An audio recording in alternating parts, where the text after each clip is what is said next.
Hello बच्चों, I am अर्चना चौधरी। हम class 10th में लाइव प्रोसेस चैप्टर पढ़ रहे हैं। उसमें आज का टॉपिक है आर्टिफिशियल किडनी या हीमोडायलिसिस। इसको हीमोडायलिसिस भी कहते हैं। हीमो मीन्स होता है ब्लड, मतलब ब्लड को डायलिसिस प्रोसेस के द्वारा साफ करना, उसको कहते हैं हीमोडायलिसिस। जब किसी भी वजह से किडनी डैमेज हो जाती है, अगर किडनी में कोई इंजरी हो गई या इन्फेक्शन हो गया या ब्लड फ्लो में कोई रुकावट आ रही है, इससे क्या होता है, किडनी हमारी डैमेज हो जाती है। और किडनी का काम क्या होता है, ब्लड को फिल्टर करना, मतलब ब्लड में जितने भी इम्प्योरिटीज़ है, पॉइजनस मटेरियल है, उनको दूर करना, उनको रिमूव करना, ये काम होता है किडनी का। और जितने भी नाइट्रोजनस वेस्ट होते हैं उसमें एक होता है यूरिया। यूरिया बनता है हमारे लीवर में और इस यूरिया को फिल्टर करना होता है किडनी को। ठीक है, अगर किडनी डैमेज है तो हमारी किडनी इस यूरिया को फिल्टर नहीं कर पाएगी और ये यूरिया है ना हमारी बॉडी में कलेक्ट होता रहेगा और ये पेशेंट के लिए बहुत हार्मफुल होता है। अगर नाइट्रोजनस वेस्ट शरीर में बढ़ जाते हैं, इनकी परसेंटेज ज़्यादा हो जाती है, तो पेशेंट की डेथ भी हो सकती है। इसीलिए शरीर से बाहर निकालना इनको बहुत ज़्यादा ज़रूरी होता है। अगर किडनी डैमेज हो गई है तो इस कंडीशन में इन नाइट्रोजन वेस्ट को ब्लड से बाहर निकालने की प्रोसेस को बोलते हैं हीमोडायलिसिस। हीमोडायलिसिस, अगर ब्लड में यूरिया की मात्रा बढ़ जाती है तो उस कंडीशन को बोलते हैं यूरेमिया। यूरेमिया।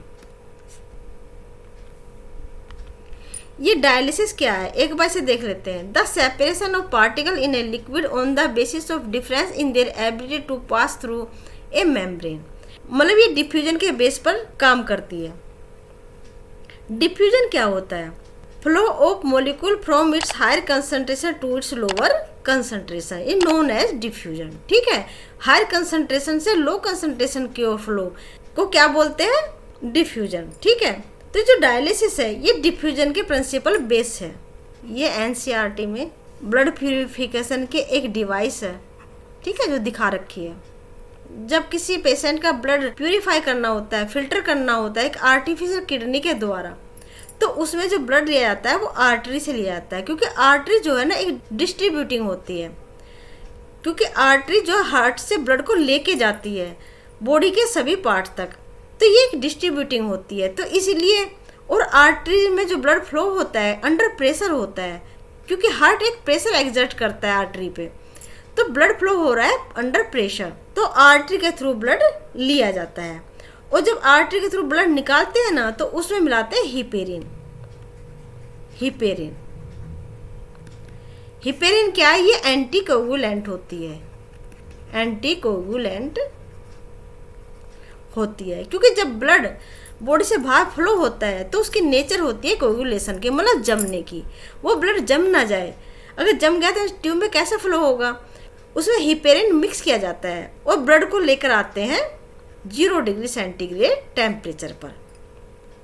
ये एक डिवाइस है, ये एक बॉक्स लाइक स्ट्रक्चर है, इसमें बहुत सारी ट्यूब्स होती हैं और ट्यूब के ऊपर होती है permeable membrane, selective permeable membrane, मतलब कुछ सोल्यूट को अंदर जाने देती है, कुछ सोल्यूट को बाहर आने देती है, उसे कहते हैं सेलेक्टिव परमेबल मेम्ब्रेन। और उसके बाद जब इस मशीन के अंदर ना, जो छोटी मशीन दिखा रखी है, इसमें साफ हो जाता है तो ब्लड को लेकर जाया जाता है वीन के जरिए। वीन के जरिए इस ब्लड को ट्रांसफ्यूज किया जाता है बॉडी के अंदर। उससे पहले ब्लड बॉडी टेम्परेचर पर ले आते हैं, ठीक है ना, मतलब 37 डिग्री सेंटीग्रेड पर। और उसमें से जो हिपेरिन है ना, ये एंटीकोगुलेंट, इसको हटा लिया जाता है क्योंकि अब इसकी ज़रूरत नहीं है। ठीक है, अब ये देखना है, ये जो मशीन दिखा रखी है एनसीईआरटी में, ये कैसे काम करती है। देखो, जो ये बॉक्स लाइक स्ट्रक्चर है ना, ये बहुत सारी ट्यूब से मिलकर बनी हुई होती है और जो ट्यूब के ऊपर होता है सेलेक्टिव परमेबल मेम्ब्रेन। ठीक है, और ये जो नीचे बोतल दिखाई दे रखी है ना, इसमें एक में होता है फ्रेश डायलाइजिंग सॉल्यूशन, दूसरे में होता है UV dialyzing solution with urea and excess salt. ये जो है ना डिफ्यूजन के ऊपर बेस है। वो कैसे, वो समझते हैं अभी। जो ये डायलाइजिंग सॉल्यूशन है ना, ये इस मशीन के अंदर फ्लो होता है, इसमें से तो ब्लड आ रहा है, आर्टरीज के अंदर से ब्लड आ रहा है, ठीक है, इन ट्यूब लाइक स्ट्रक्चर में। और जो ट्यूब के ऊपर होती है सेलेक्टिव परमेबल मेम्ब्रेन, और इस बॉक्स के अंदर फ्लो हो रहा है ये डायलाइजिंग सॉल्यूशन। मान लिया ये ब्लड है, ठीक है, और ये है डायलाइजिंग सॉल्यूशन। डायलाइजिंग सॉल्यूशन, ये ब्लड की कंसंट्रेशन और इस डायलाइजिंग सॉल्यूशन की कंसंट्रेशन सेम होती है। सेम मतलब जो प्लाज्मा की कंसंट्रेशन है वो ही इस सॉल्यूशन की भी कंसंट्रेशन है। जितनी परसेंटेज में कार्बोसिकल्स की है इसमें भी उतनी ही है। जो प्रोटीन ब्लड में है वही प्रोटीन डायलाइजिंग सॉल्यूशन में भी है। तो फिर अंतर क्या है? अंतर है नाइट्रोजनस वेस्ट का। ठीक है, इसमें नाइट्रोजन वेस्ट नहीं है, जबकि ब्लड में क्या है? नाइट्रोजन वेस्ट है, क्योंकि हमारी किडनी काम नहीं कर रही है। ठीक है, और वो जो नाइट्रोजन वेस्ट है मतलब यूरिया है, उसे हमें शरीर से बाहर निकालना है। तो ये डिफ्यूजन के ऊपर बेस है, प्रिंसिपल ऑफ डिफ्यूजन पे ये बेस है। मतलब हायर कंसंट्रेशन से लो कंसंट्रेशन की फ्लो। देखो इसमें तो नाइट्रोजन वेस्ट बहुत ज़्यादा है, ठीक है, और इसमें नहीं है। तो क्या होगा, जो नाइट्रोजन वेस्ट है ना, ये फ्लो होना शुरू हो जाएंगे किसमें? डायलाइजिंग सॉल्यूशन में। मतलब डिफ्यूजन के प्रोसेस से ये नाइट्रोजन वेस्ट आ जाते हैं डायलाइजिंग सॉल्यूशन में।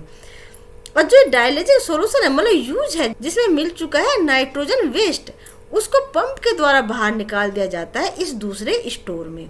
ठीक है ना, ये बोतल टाइप स्ट्रक्चर दिए ना, इसमें उसको कलेक्ट कर लिया जाता है, इसमें नाइट्रोजन वेस्ट है। ठीक है, जो ये ब्लड फ्रेश हो गया मतलब जिसमें से नाइट्रोजन निकाल दी गई है, उस ब्लड को बॉडी के अंदर भेज दिया जाता है। ठीक है बच्चों, इस तरह से ये मशीन काम करती है। आया समझ में? अगर किडनी पूरी तरह से डैमेज हो गई है तो उसको हम ट्रांसप्लांट भी करते हैं। मतलब पेशेंट को, जो हेल्दी पर्सन है, उससे डोनेट कर सकते हैं किडनी, क्योंकि 2 किडनी होती है, 1 किडनी हम डोनेट कर सकते हैं। ठीक है, लेकिन जिसे हम डोनेट कर रहे हैं ना, वो हमारा रिलेटिव होना चाहिए, मतलब पास का होना चाहिए ज़्यादा है, क्योंकि जितना पास का होगा उसमें जीन की सिमिलरिटी उतनी ज़्यादा होगी, मतलब जीन में वेरिएशन उतनी ही कम होगी, ताकि हमारी बॉडी उसको एक्सेप्ट कर जाए। बॉडी सोचती है ये तो हमारा अपना ही कोई संबंधी है, ठीक है ना, तो बॉडी उसको एक्सेप्ट कर लेगी। लेकिन अगर उसमें अंतर है तो बॉडी क्या एक्सेप्ट नहीं करती है, बॉडी उसको रिजेक्ट कर देती कि ये तो मेरा ऑर्गन नहीं है। इसीलिए वो पास का रिलेटिव होना चाहिए, जितना पास का होगा उतने ही हमारी बॉडी उस चीज को एक्सेप्ट करती है। तो organ donation, in organ transplantation the organ is surgically removed from one person organ donor and transplanted to another person the recipient to another person. जो अपना ऑर्गन डोनेट कर रहा है, जो अपना ऑर्गन दे रहा है, उसे कहते हैं डोनर। ठीक है ना, और जो उसको ले रहा है उसे कहते हैं। कॉमन ट्रांसप्लांटेशन इंक्लूड कॉर्निया जो होती है ना आइज में, किडनी को करते हैं, हार्ट को करते हैं, liver, pancreas, lung, intestine and bone marrow. ठीक है, तो आज के टॉपिक हमने पढ़ा आर्टिफिशियल किडनी के बारे में। हीमोडायलिसिस किसके बेस पे है, एक बार हम रिकैप करते हैं। वो डायलिसिस के बेस पे है। डायलिसिस का मतलब एक तरीके से डिफ्यूजन है, higher concentration to lower concentration flow of any material known as diffusion. ठीक है, ये इसी के ऊपर बेस है, क्योंकि जो हमने डायलिसिस सॉल्यूशन लिया है उसकी कंसंट्रेशन और ब्लड की कंसंट्रेशन समान है, सिमिलर है। ठीक है, मतलब जो ब्लड में है वो इसमें है, तो इसका मतलब अगर समान चीज़ है तो उसमें डिफ्यूजन नहीं होगा ना। डिफ्यूजन का मतलब तो हायर से लो है ना, मतलब इन मटेरियल का कुछ भी आदान प्रदान नहीं होगा। ठीक है, किस चीज़ का होगा? जो नाइट्रोजन वेस्ट जो है ना, वो ब्लड में तो है लेकिन डायलाइजिंग सॉल्यूशन में नहीं है, इसीलिए ब्लड से वो कहाँ जाएंगे? डायलाइजिंग सॉल्यूशन में जाएंगे, तो ब्लड हो जाएगा हमारा प्योर, और इस प्योर ब्लड को भेजा जाता है फिर बॉडी के अंदर, मतलब ये साफ हो जाता है। ये ऑर्गन डोनेशन है, मतलब बॉडी का कोई ऑर्गन अगर डैमेज हो गया है तो एक हेल्दी पर्सन, एक ऐसे पर्सन को जिसका कोई ऑर्गन डैमेज हो गया है, उसे दान कर सकता है, मतलब डोनेट कर सकता है, उसे बोलते हैं डोनर।